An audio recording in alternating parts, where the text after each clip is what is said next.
IMAX world, they worship machinery. They do the sign of the V8. The cars were a metaphor for power. Forget about hunkering down in the bunker. Come the end of the world, steal a V8, steal a gun. You're going to last a little longer. We decided to shoot the film old school with real vehicles and real people.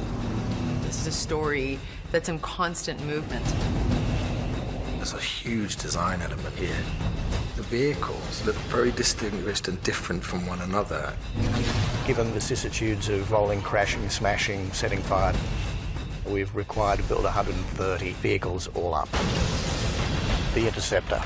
The original Mad Max car, 1972-73 XP Ford Coupe, known and loved throughout the world. Max drives the Interceptor from the very first movie. In this case, the beginning, as we say in Australia, was completely clapped out. Max's car is basically a metaphor for Max. It's all he has. He searches the wasteland to hold it together.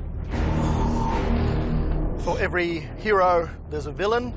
For every XB Interceptor, there's the Giga Horse. The vehicles are almost like an extension of the characters. And because this is a movie on wheels, the Giga Horse is the throne. It has to be the biggest vehicle.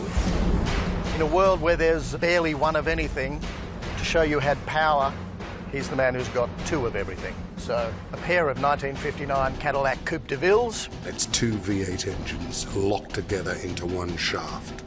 It seriously rocks when you hear that thing come through.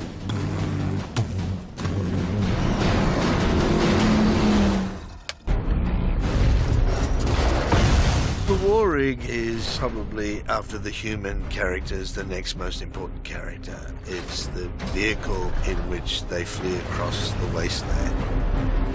It's ultimately our major set. Apart from the actors, this is the thing we're most going to be looking at in the movie. So let's make it as beautiful in its own way as best we can. Every armada has a little boy on a fife and drum. Enter the doof wagon. Going into battle, if you've got a great armada of vehicles, all with big loud engines, no one's going to hear a bugle or a bagpipe. So we went for the flamethrower guitar. Then you need massive speakers, and at the back of it you put your taco drummers. So it's kind of one big bugle. And the doof warrior plays the flame-throwing double-neck guitar and keeps the beat of the armada.